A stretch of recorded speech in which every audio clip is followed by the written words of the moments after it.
Okay, I'm going to talk on the Hive Ecosystem system. Hive Ecosystem, just a bit more about that. Hive is a big British company, and they're really big in green energy, solar and green hydrogen.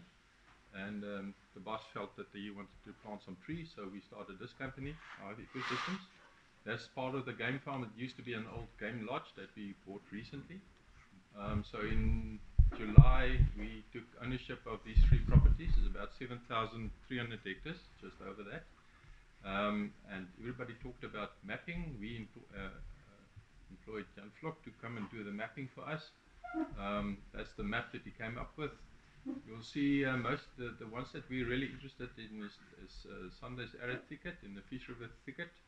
A little bit of the double drift Caroid Thicket. There's some spectrum in there, but really in pockets. We're not planting anything in the grasslands, and the rivers obviously is a different setup. So that's the three properties. Just from a degradation point of view, the darker color is really badly, severely degraded or transformed, if you want, and then moderately transformed. But a big portion of this farm was goat farming for many years. Sorry, Jan, can I just interrupt you? Whereabouts is the farm? Oh, sorry. Yeah, it's in the Somerset East area. If you travel on the R400 to Waterford, about another 30 kilometers past Waterford towards Somerset East in the mountains there. That's that same range of mountains that comes past Jansenberg continues. Okay. So it's quite mountainous, and you will see some pictures just now. Just interesting, people talk about soil organic content. Look at this picture and the previous one. You see where the heavily degraded area is. The darker color is where you really got very little carbon in the soil, and this has been picked up by satellites. And the history for that area, which is thanks to Alison for sending me this. This is Somerset East District, and I think the codes are the green.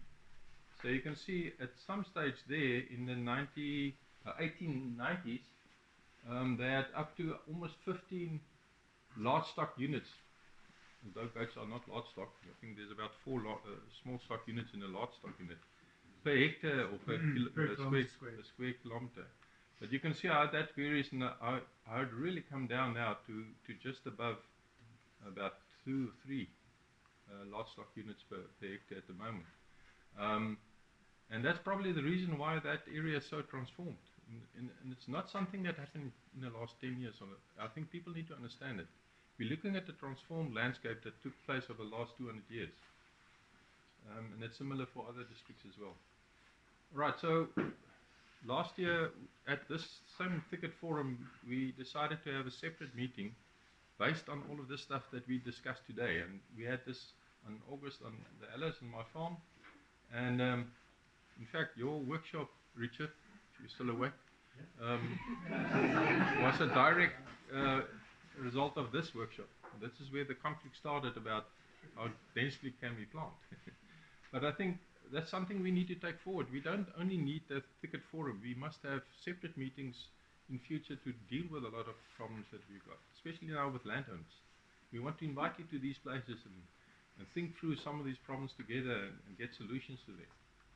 Right, in June last year, we got a few plants from Famtours, and we planted that out in the fenced off area to start seeing what's happening with these plants. Unfortunately, I put biochar with each plant without inoculating them. Not a good idea, guys. I'll show you now what this inoculating biochar means. All right, and then I took ownership of the farm the 1st of August. By the 2nd of September, we already built a 2-hectare nursery area. But before we could really start planting, we had to get rid of all the extra liminal game. So we had some serious game capture there, and later on more. Also got rid of all the bloody cacti on the farm. Not all of them yet, but we're working on it. And then we started with testing drone technology, because that's probably a workshop on its own. It's how do we get a easier, cheaper way of measuring the biomass or the accumulated biomass and work out the carbon content per farm that's not so expensive in the way we're doing it currently. So we're doing a lot of work on drone technology with Don McGivery. He's quite good with this, with all these experts in drone flying. And this is just one of the DEM models, the digital elevation models of the same area. You can see there's the river. That's the same river there. And with this models, you can actually determine each clump's volumetric size. And software can do that for you very quickly.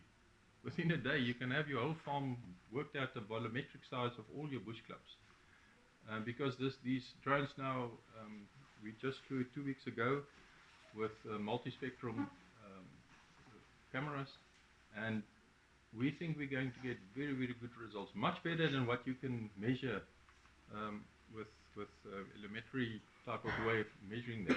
Drones can do it much better, much quicker, much faster, much cheaper.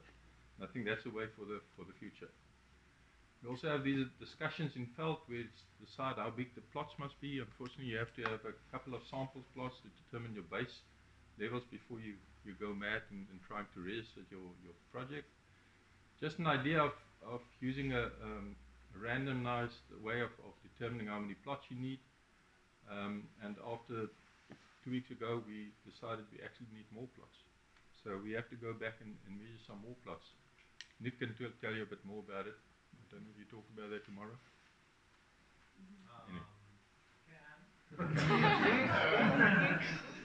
All right, then from a nursery point of view, I'm going to go into the nursery side of things now. We make quite an interesting mix of nursery soil where we use inoculated biochar plus manure-based compost, mixing it with a clay and sandy component. And I've got the results there. That's the biochar after we inoculated. That's the 3 products we used on it. That's just a quick one of what we use on there. We now, to save costs, we put biochar through a hammer mill to get it into its fine powder point of stage.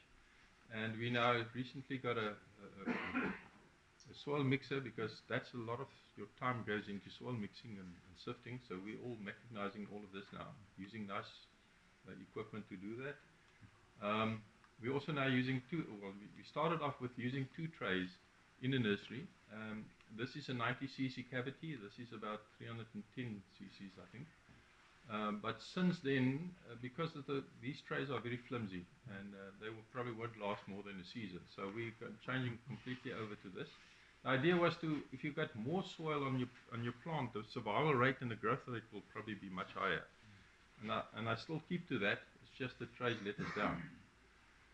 So that's the plan for the next 3 years, to plant a whole farm, about between 3 and 3.5 million plants per year that we'll be planting on this. So in the next 3 years we will cover that whole property. Obviously not the areas that's not thicket related, so we won't plant those. There's the nursery in full production. In May we averaged about 18,000 plants per day in the nursery. Cuttings, that's both sourcing the cuttings in field, mixing the soil and planting them into the trays and putting them in the nursery. And that's with 10 people. That's after 5 weeks. That's the root growth. Because of that lovely soil mix we use, that's the bigger tray. You can see the nice root growth in there. That's in 5 weeks. And then in 2 months you can pull out this whole thing. It's covered with roots in that. And you can imagine this thing will do much better than that little plant, because of all this inoculated biochar and all the microbes. There's about 32 microbes in there, plus mycorrhiza that we added on. And we hope to get good results on already. The results in field looks very promising. But it's too early. You need to first go through a winter to be able to say that they did survive. All right, so as you can see, we full steam ahead. We made a mistake. So yes, one of the lessons: don't put your trays straight on the ground. Remember, we're irrigating, and then they grow through, and you can't pick up your bloody tray. So put down plastic. Don't save cost not putting down plastic. That also helps you with the weed control in there. You can imagine in these nice red soils with good irrigation in the Karoo, any bloody weed comes up there. So you have to put down plastic to prevent that. We're also going big for trees. We've got a whole section of the nursery just trying to plant some riparian trees, because we really think we need to look more carefully to the riparian areas. And that's also tick boxing the biodiversity side of things. I'm planning to do a lot of things in the drainage lines of the farm as well. That might need a bit of EIS, but we won't tell Environment Affairs about that. This was actually taken on Pondway, on Craig's farm, where they used these augers, and we looked at that and we decided, our plugs are a bit big. They didn't truncheon planting, so that's a truncheon, so that 40 millimeter diameter is fine for truncheon planting, but for our cavities it needs to be bigger, so we developed these ones. That's a tungsten tip that we put an auger bit. That's a homemade jobby. And that's the plugs. Once we deplug these plants in the nursery, we take them in crates up to the planting sites, and we make, I think the next slide shows you, that's the three methods we tested: the auger method, the pick, and we've got a stumper that you hit into the soil. And currently, working in these rocky areas, we prefer this method. In the lands, the deeper soils, softer soils, I think we will go for that method with the auger, and see what is the most productive and much more. This is definitely working quite well from a plant point of view, but it takes a bit of time to auger those holes. Yeah, you can see the plant's been planting out in the open, severely transformed area. That's how far we got in April, March and May. Yeah, you can see the different areas we already planted. The nursery is in this area, and we planted this whole area already. That's just the forecast of what we want to do in future. And then you saw a photo. Who showed that photo of Peter Bedet's planting of speculum in Kam de Boer? We're trying to do the same on old lands. The water's running that area or that direction, and we're planting these trees quite close by, and you auger your holes and you plant them, and within a year or two they will form quite a dense barrier. So this is an erosion control method, putting up salt fences basically, using plants to do that for you. And it's all to do with the soil that we're all discussing in trying to prevent further erosion and trap soils. We also do the ponding thing. These are all ponds. You can see the amount of water that they hold. And this is now, I think we took last week, that's how within 3 months, that's how they change. This is our old land. It was barren soil before.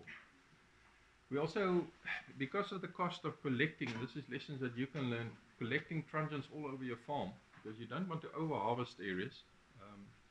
We're now planting big truncheons in an old irrigation land. We got the old lands, we got the irrigation there, so we're planting them, and we're going to use this as a source area for future harvesting for the nursery. I think, Nick, you're going to talk a little about the areas from where you collect them. There's actually, be careful where you collect your plants from. Certain areas grow better than others, and we're busy with research on that. You can ask us questions afterwards, but be careful where you collect them. Try and collect your most productive areas for replanting in your proper your irrigated lands. Then just on the human side, we're transplanting our people in on a Monday. We've got 33 workers at the moment, and back on a Friday we created the whole dormitory of an old shearing shed. We closed it, put some nice ceilings on, and think and everything, put some stoves in, give them a TV, all of that sort of things. This, from a branding point of view, there's my management team running with all the stuff on the farm. Got visits from all sorts of people, even some of the people in this might recognize some people here, but lots of people come and visit us and see what we're doing, and you're all welcome basically.